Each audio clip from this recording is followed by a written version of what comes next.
Here we go. Here it is, guys. Jack Murphy appeared on You Are Here. All right, guys, strap up. Strap in, strap up, and strap on. We're about to go into the Murphy arc. And mind you, by the end of this, you are going to see Sydney Watson wearing the beard. You're going to visualize it. She will be wearing the beard by the time we read through this. Let's pay attention to this. Miss Watson found Murphy grossly misogynistic. Okay, so Murphy, Cuck Murphy, the Murphy that is so masculine, he took it from a woman.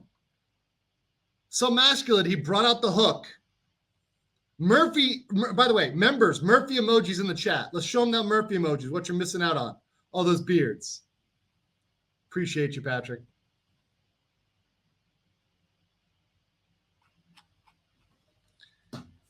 $69 for $69 is apparently the pinnacle of masculinity. So he shouted at her when she read a YouTube live stream super chat regarding his controversial past, which Miss Watson had no prior knowledge of when she innocently read the viewer's question.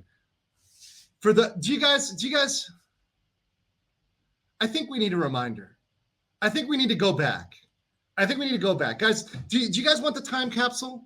Are you guys down for the time capsule to remember the moment that this went down? To remember that big cuck energy? All right, let's do that. Why don't we? Let's look at our boy Jack flipping out here.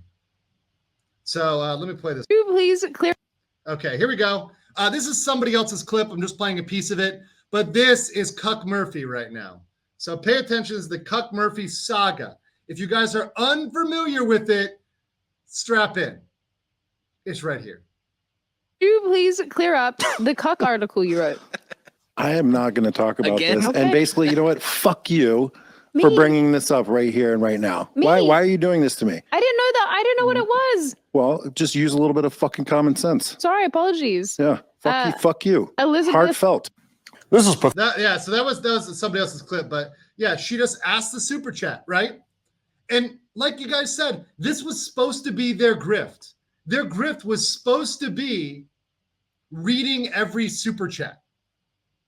That's what they do. That's what Tim Pool doesn't do, but that's what they do.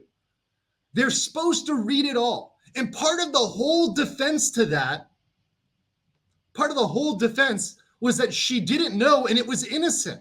But yet by framing it this way,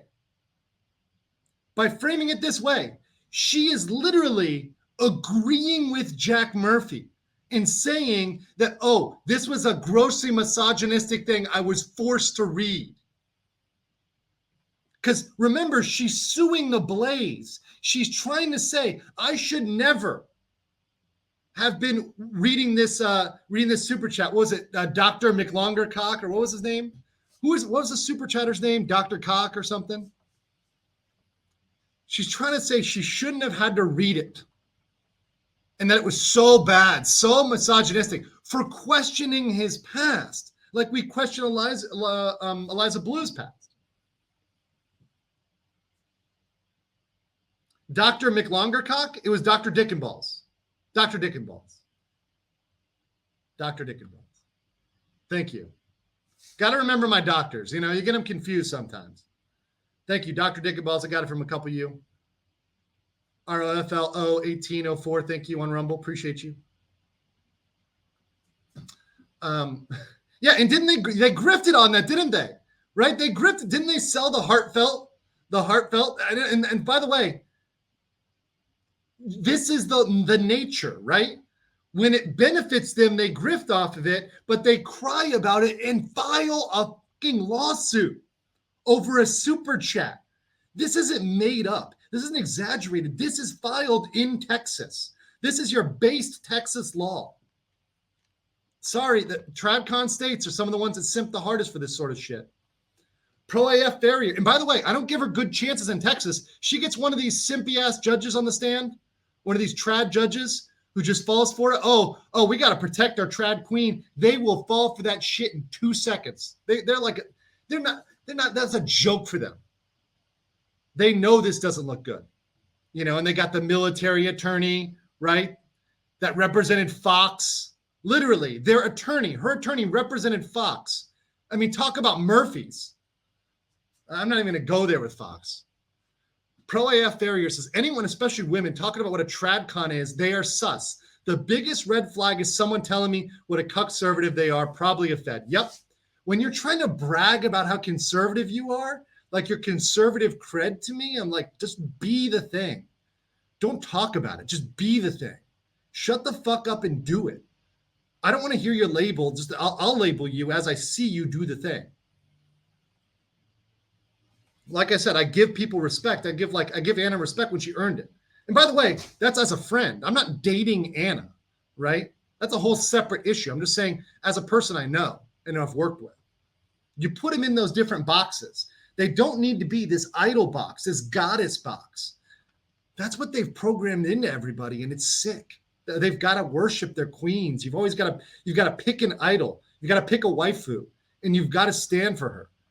You've got to have that Asuka or Rey. You know, it all goes back to that shit. And we got to get that out of our brains. I'll show you her attorney later. I'll pull him up. He's a military guy out of California. So balance those together. Military guy out of California. So anyways, we'll continue. After Murphy swore at Miss Watson and stormed out of the studio, Miss Schaefer went out for drinks and dinner with Murphy to smooth it over. Miss Watson and members of the audience were upset at Mr. Schaefer's reaction and his tolerance. Well, this doesn't make sense. Why would you go out with him if you were so scared, if this was so bad? Once again, you're allying with the beard. You're putting on the Murphy beard here and making it about Elijah. And here you go. Apparently, allegedly, Elijah told Sydney that he refused to control Murphy because Sydney was a woman, and that if he demanded his guest to stop the abuse, Sydney would have looked weaker. Okay, let's pretend this is true. Holy shit. Do you guys get this? Okay, people say I read it wrong. Let me read it again. Let me read this one more time. Mr. Schaefer told Miss Watson that he refused to control Mr. Murphy, Jack Murphy, because Miss Watson was a woman, and stated that if he, i.e., if Elijah, demanded that his guest, Jack, stop his abuse, Sydney would look weaker. Do you get what I'm saying here? They don't want equality. Oh, sorry. Yeah, Mr. Schaefer went out with Murphy. Okay, sorry. It wasn't Watt and Sydney. It was Mr. Schaefer. Never mind. We've moved on. I'm on the statement. I read 22 wrong. I'm sorry. But mi scusi, I make a mistake. It happens. I admit it. I'm not the big cuck. So, yes. Okay. It was Elijah that went out to dinner with Murphy, not Sydney. Okay. Got it. But moving on to 23, this is the point. This is what I'm saying. Pay attention here. Mr. Schaefer told Miss Watson that he refused to control him because that make him look weak. So when you simp, when you give them that equality that they want, they reject it. She's suing him for this behavior. She's suing him. So you do these things, right?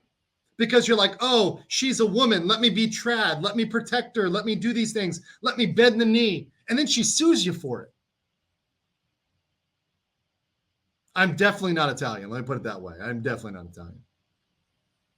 I do love the accent, though. She made a ton of money on Murphy merch, Jenna Tilla says. This part is lame as fuck. Yeah, it is. It is.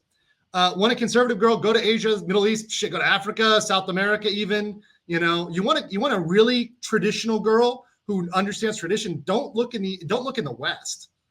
Look anywhere but the West. Africa, Asia, South America. You'll find them. I mean, it's very rare. They exist, but it's like unicorn hunting. You know, there might be one or two out there, but you know, it takes a lot of effort. But anyways, continue. So Miss Watson reluctantly defended Miss Schaefer over the blowback later. So you're damned if you do, you're damned if you don't.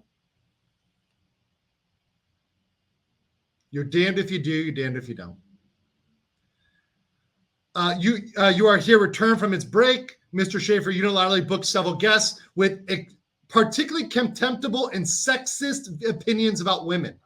So once again, that you are guilty of a hostile work environment if you bring in anybody who dares question the narrative, the feminist narrative. This is the core. If you bring in anybody who questions the narrative, you're guilty. You are on the line for hostile work environment. It became clear that Miss Watson, that each one of these episodes, she was to be the designated punching bag for the sexist guests and Mr. Schaefer himself. Miss Watson is a serious journalist. So she's so serious she can't debate and defend a position. Let's pretend she is. That's the oldest shtick in the book in news. Is she dumb? If she was a serious journalist, she would understand. She would understand that news networks bring on the token conservative, right? If you look at CNN or MSNBC, they bring on the token conservative as a punching bag. Fox will bring on the token super liberal. They'll do that. That's what they do. That's what they do in journalism. People like that. They like the straw man, right? People love the straw man argument. So she's a serious journalist. She understands this is what happens in journalism. She's so serious, they bring on the token and they just beat up on them. They just ridicule.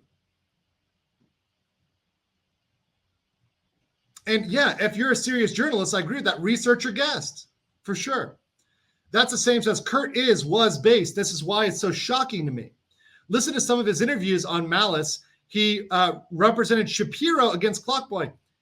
Guys, once again, people on issues can be right, but then they can have a critical weakness and be wrong. So somebody can be somebody who's been on your side for 90% of things, but then there's one issue where you're like, yo, bro, I don't agree with you on that. And that's what we have to acknowledge on the right. I think people who are not even on the right, I fucking hate being part of that or saying I'm part of that, but I'm saying people who aren't on the left, people who are coalescing as an opposition to the mainstream, the alternative voices, we need to acknowledge we're going to have different points of view and just say, that's cool. Let's argue those. Let's debate those, but that's cool. It's not misogyny to debate those views. When I call him on this issue a simp, on this issue in the wrong, on this issue, he's becoming a weapon of feminism.